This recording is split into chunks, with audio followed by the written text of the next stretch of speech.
Okay, fresh on the heels of our success in the previous video, what I want to do is take a fresh look at columns and our previous discussion of data integrity.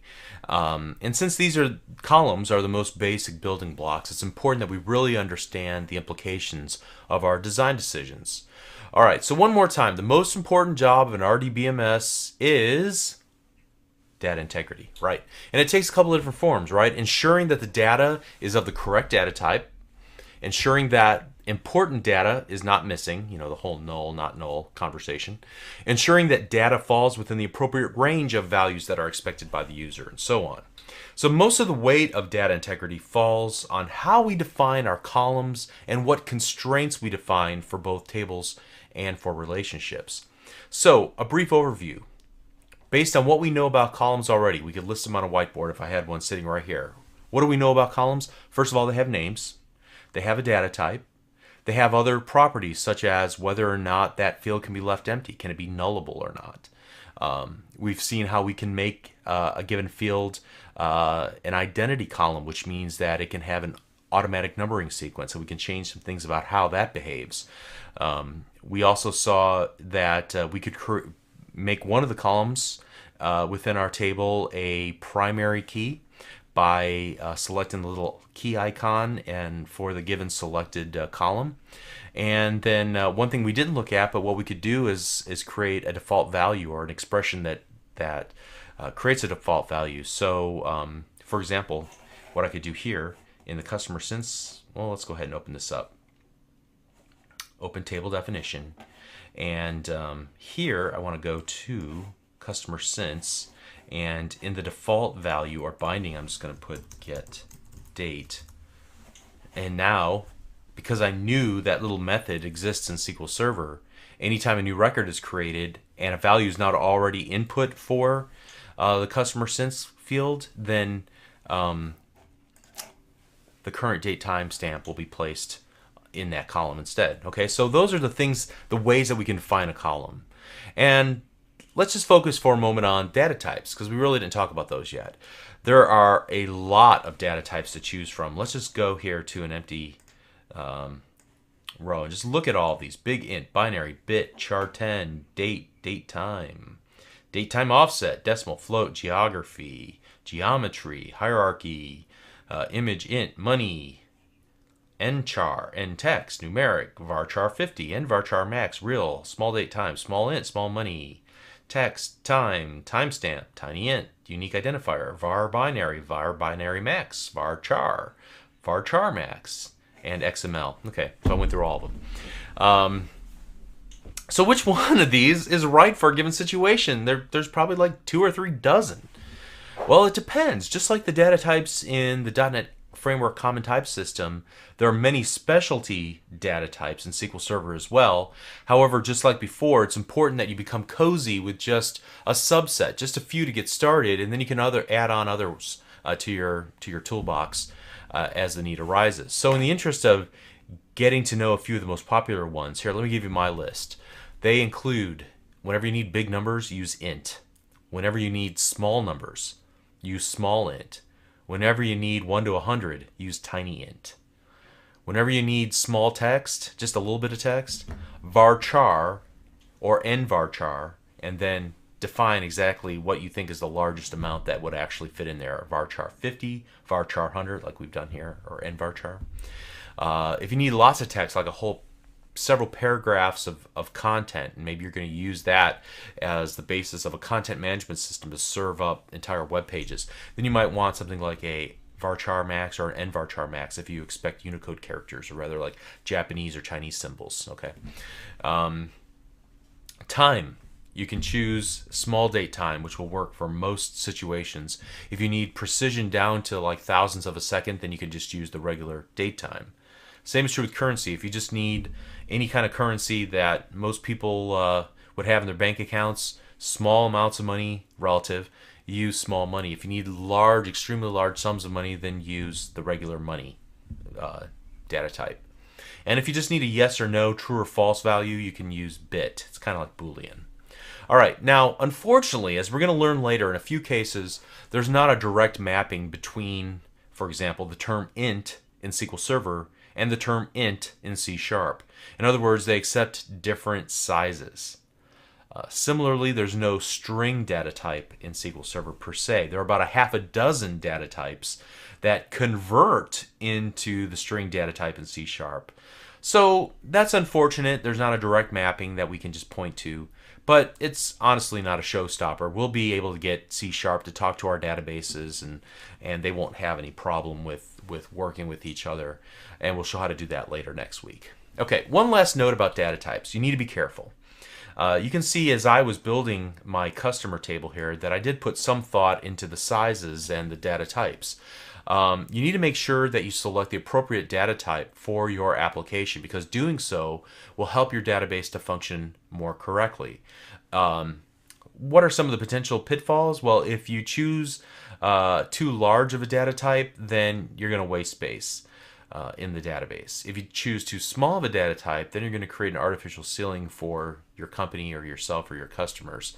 I can only use 10 characters for my email address? Well, who has 10 characters in their email address?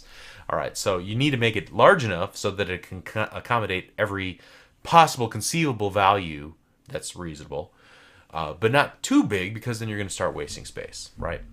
You need to guard against choosing the incorrect data type, because that might make data type conversion difficult throughout the entirety of your application.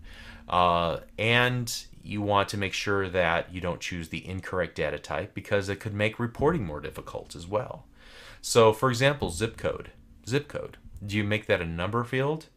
Because in most cases, especially if you're just using the 5-digit zip code, it could be numbers. Or should you use a like varchar 5 or varchar 10? Well, I would probably opt for the varchar 10, because there's the 9-digit plus a dash addressing.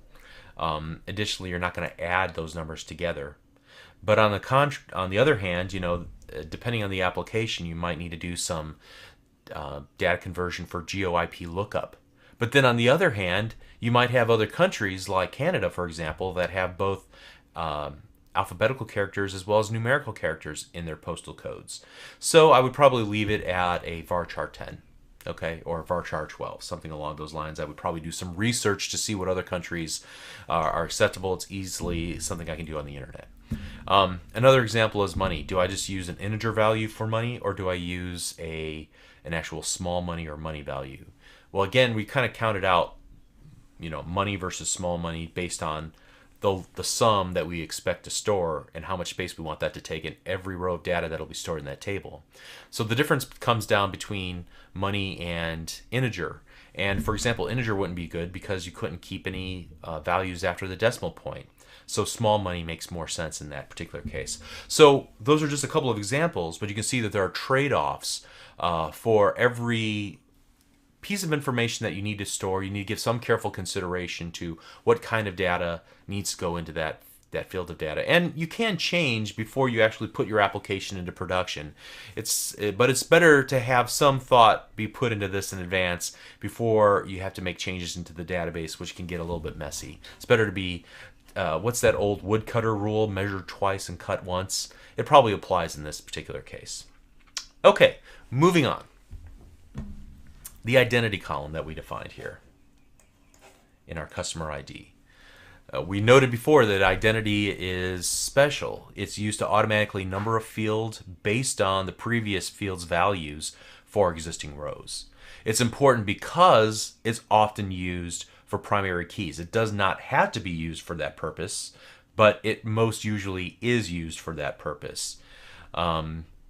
And we've already demonstrated how to set that, right? We can just come down here to our column properties and find our identity specification and then change is identity to yes. The default is no. And that really dovetails into a brief conversation about constraints, since we're considering things like primary keys and making sure there's uniqueness. In order to enforce data integrity, RDBMS, Relational Database Management Systems, use constraints, which are software-enforced rules placed on the data to make sure that the data being operated on does not violate data integrity. So constraints come in several different flavors. There are data type constraints, as we've been using. There are unique constraints. Whether you know it or not, we've actually placed a unique constraint on our customer ID field. We'll come back to that in just a second. There are referential integrity constraints, also known as foreign key constraints, that we alluded to in the first video in today's videos. There are special rules that we can concoct that are specific to our own business, and we're not going to discuss them in this series of videos. But you can learn more about those forms of constraints on trainingspot.com. All right. Well, from a database perspective, a primary key column has a special constraint automatically applied to it called a unique constraint. That's how we get it on the customer ID field. Even if we wanted to, the database wouldn't allow us to insert two records with the exact same customer ID. That's important because we can't reliably link data between tables if we don't have a reliable way of telling each row apart. So this is why we use the identity column. It's a great way of ensuring that each row will have at least one thing that makes it distinct and unique. Another popular choice, which is my personal preference, is the unique identifier data type, which creates a long string of alphanumeric characters that's often referred to as a GUID, G-U-I-D, which stands for Globally Unique Identifier. It takes things about about the time of day and the date and some things about your own computer, like your network card has a unique identifier, and it uses this algorithm to determine this unique set of numbers and letters that are almost guaranteed to be unique regardless of what computer they're created on. So that's what I gravitate towards, because the beauty of a GUID is that as you move data around, as you're working with the data, backing it up, restoring it, inserting it, updating it, deleting it, whatever the case might be, you can usually rely on the GUID to remain unique. Sometimes auto-numbered columns, identity columns, can become a liability whenever you're going to maintain data.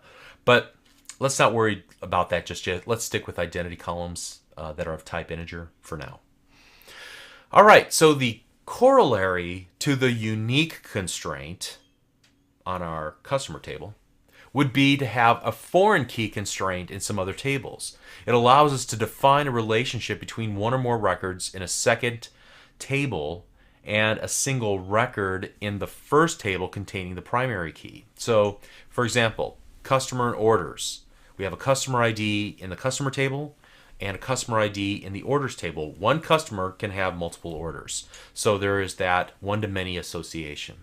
So by creating a formal constraint between those two tables, what you're really doing is maintaining the data integrity by disallowing the possibility that the foreign key table, orders, are orphaned at some point by a deletion of a record in the table that contains the primary key. So if you delete customer, who do these orders belong to? I don't know. Who do they belong to?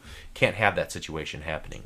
As we noted before, the database won't allow this to happen. It'll either raise an error if you're attempting to do this programmatically in C#, or it'll display an error message if you're using a tool such as SQL Server Management Studio, or in our case, the Visual Studio IDE. Okay, so I realize that we may have discussed a couple of redundant concepts here, but hopefully I elaborated on enough to give this video some value and hopefully to help solidify again in your mind the concepts around columns, the properties of columns, and how they relate to data integrity, keys, things of that nature, constraints. All right, enough theory for the moment. Let's get back into working with our database in the next video. See you there.